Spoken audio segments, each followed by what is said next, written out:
I grew up in a quiet neighborhood surrounded by woods, not remote, but far enough from town that it always felt isolated at night. My parents traveled a lot for work, so I was used to being home alone. It never bothered me, at least it didn't used to. One weekend last year, they left for a 3-day trip, and I had the whole house to myself. The first night was normal. I made dinner, watched some TV, and went upstairs to my room. It was unusually silent outside. No wind, no bugs, nothing. Just that thick, heavy quiet that makes you suddenly aware of every tiny sound. Before bed, I double-checked the locks and turned off the lights. I got into bed and laid on my side facing the wall, my back toward the closet. I remember thinking how strangely tense the house felt, like someone was holding their breath. And then I heard it. The sound of my closet door slowly creaking open. I froze. At first I thought maybe it was the wood expanding or something normal. Houses make noises. But then I heard a soft, slow footstep on the carpet. Someone was in my room. I stopped breathing and forced myself to keep my eyes closed. Every instinct in me screamed not to move. Pretend to be asleep. Don't let them know. The footsteps came closer, moving around the bed. I could feel the air shift like someone was leaning over me. Then, a hand brushed through my hair, slow, gentle, like they were trying not to wake me. Their fingers traced along my cheek, and I felt warm breathing inches from my face. Someone kneeling right beside me. I nearly passed out from fear. After a few seconds, they stood up. I heard them walk to the door, and then footsteps down the hallway. A moment later, the back door quietly opened and then shut. I stayed frozen for what felt like an hour before finally grabbing my phone. My hands were shaking so hard I dropped it twice. I called the police from inside my closet with the door locked. When they arrived, they searched the house. Nothing broken, no forced entry. Everything looked untouched. I thought maybe I imagined it, until an officer checked the kitchen and noticed the doggy door. We never had a dog. It was just never sealed shut. The officers went into the woods behind the house to check for tracks. I stayed by the back porch shaking, listening to them calling to each other in the dark. After a few minutes, someone yelled for us to come look. There, hidden behind a thick patch of trees, was a small tent. Inside was a disgusting nest of blankets, food, and a backpack. And inside that backpack were pieces of my clothes. They also found printed photos of me, sleeping, eating, sitting at my desk, all taken through my bedroom window. That's when I learned the truth. He had been living back there for months, coming into my house at night through the doggy door, hiding inside the closet while I slept. They never found him. By the time they searched again in the morning, he was gone. No fingerprints, no identity, nothing. And now, every night when I try to sleep, one thought keeps repeating in my head. How many nights did he stand at the edge of my bed, watching me? I grew up in Ohio in the 70s, and I was outside every chance I could manage it. I lived in a farm that bordered a pretty big forest, and I'd stay in the woods all weekend. I'd only come out for school. I loved pretending I was a frontiersman. I'd build shelters, traps, and practice making fire with sticks. One day, I had the idea to walk the railroad tracks out in the country. I planned to look for cool bridges to fish from and camp a little way off the tracks. Of course, I knew it was dangerous and that I'd likely be trespassing, but I was just a kid. I had a lot of fun. I did find beautiful rivers, I discovered bridges no one went to, I fished, I hid from trains. At night I camped in woods just near the tracks and made small hidden fires.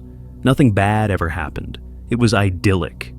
In fact, it was so fun I did it multiple times. Never had a problem. After high school, I went my own way. I left home, but always tried to return for visits when I could. One summer in the mid-90s, I was back in town for about a week. Days were spent with family, and at night I'd either catch drinks at a bar or sit outside around a fire and think about the old days. One night I got to thinking about those trips I did when I was younger. Soon I decided to take a day, walk the rails, camp one night, and walk home. The day came. I started out early morning. My wife dropped me off at the old spot where I used to start, right outside my hometown. She thought this was absolutely crazy and made sure to mention it. When she pulled away, I decided that instead of walking the usual route, I'd take the opposite direction, just to be adventurous. I knew the land well and had a map. The day went fine. It was fun and a little sad, but in a good way. I found a bridge and sat on the edge. I had no fishing gear, but brought some canned food and other stuff. Before night started to set in, I picked a spot to camp. It was a thick forested area, trees on every side of the train tracks, so you felt like you were in a tunnel. I had brought a small hammock to sleep on, but before setting it up, I decided to do a little scouting of the perimeter. This is what I used to do in the old days, too. I'd walk the area around a little bit to make sure some dude's house wasn't just over a hill, and I was actually camping in their yard. I walked maybe 100 or so feet into the woods and up a small incline. I figured if I didn't see anything from on top of this short hill, I'd be fine. But when I got to the top, I saw an old building down at the bottom, about 100 yards into the woods. It was barely visible. I pondered over what to do. I assumed it was a sugar shack or something, because there didn't appear to be a clear road into it. From where I was, there didn't look to be anyone in it either. All was quiet. No movement could be seen. No lights. I decided to walk a little closer just to make sure. I came down the hill very slowly, and as I neared the building, I saw it wasn't a sugar shack at all. It was an old church. It looked like it had been abandoned for years. It was a squat, sagging building, whose wooden planks were almost black from years of moss and rot. None of the windows had glass, and there were no doors, just open doorways. I got close enough to see inside, rows of pews and a built-up section in front for a preacher to stand. I didn't go all the way in. I didn't want to. Beyond all that, there was no sign of anyone else. No footprints, no paths, no roads. It was an abandoned church. I left immediately and went back up the hill to my spot. Having a hill between me and the church made me feel better. But I was still a little uneasy.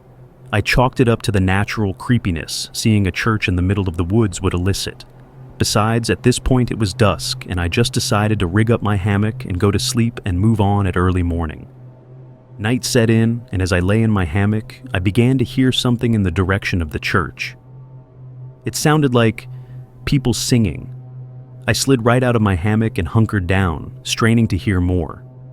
I listened for a minute or two, and the singing continued, but it wasn't getting louder. Finally, I decided to creep back up the hill and see if I could spy where the sound was coming from. I could still move very quietly in the woods from the old days. It was second nature. The moon was barely out, but it provided enough light so I wouldn't walk right into a tree. But it was near pitch black. I didn't use flashlights as I crept slowly up the hill, and I didn't speak. When I got to the top, I saw light in the distance. It was coming from the church, and the singing was coming from inside. The light looked to be candlelight from the way it flickered, and though I tried, I couldn't make out what was being sung. It sounded like church music, but in another language. I sat and watched for a while, trying to see who was in there, but I only saw occasional shadows. I had no intention of getting closer either. I had about a football field length between me and them, and I aimed to keep it that way. The singing continued for a bit, and then it stopped. After that, a booming male voice began to chant. I was already freaked out, but this voice thoroughly scared the heck out of me. It sounded like some Old Testament preacher you see in movies, but again, it was like he was speaking in a different language because I couldn't understand a single word. Eventually, it got to where the single male voice would say something, and then a bunch of voices would answer in song. This lasted for a while, and then they all broke into this long, sustained wail that just kept getting louder. It got so loud and so disturbing that I covered my ears. Then it stopped. Suddenly, I saw movement. They were coming out. I was far enough away that I couldn't make them out really well, but what I could see was a line of figures walk out the open doorway, all holding hands in single file. They began to sing again, and the light from the flashlights began to move toward me and the hill. I booked it back down to my campsite, grabbed my stuff, and ran to the tracks. Once there, I ran down the tracks in the direction I had come from. After a few minutes, I stopped and looked back. I saw lights coming down the hill. They were moving erratically, like whoever was holding them was shaking them. I continued to run in spurts and walk as fast as I could. I eventually stopped seeing the lights and came to a road. By my map, I knew a small town was about 15 minutes down it, and I walked there. I got to a gas station and called my wife to come get me. My wife and other friends all just thought it was kids messing around, but I heard those voices, and they didn't sound like kids to me. Not sure who those people were, but it was definitely the creepiest thing that ever happened to me out in the woods. My childhood friend was about 15 and home alone over a long weekend while his parents were traveling. But on Saturday night, around 7 to 8 p.m., he was in his bedroom upstairs when he suddenly heard his mom call up the stairs to come get dinner. He walked out of his room, confused, but no one was there. So he called back down, "Mom, are you home already?" There was a long beat, but then after a few seconds, his mom walked slowly around the corner, coming from where the kitchen was, and looked straight up at him from the bottom of the steps. She just smiled and then walked right back into the kitchen. My friend was frozen in place for a moment, but then, again, he heard her call him to come get dinner. He said the only reason he didn't just walk down those stairs to see what was going on and why she was home so early was because he thought it was strange that she didn't talk or utter a single word when she appeared. Like, why did she just smile at him and then walk away? That just didn't sit right. The fact he never saw her open her mouth. He could hear her and he could see her, both plain as day, but never at the same time. And that smallest of details is why he chose instead to slam his door shut, lock it, and call his mom. She answered immediately and was still several states over, hundreds of miles away. They ended up calling the police for fear of an intruder or something, but they never found anyone in the house. It was all locked up with the security system on and everything. He did not sleep there alone anymore after that.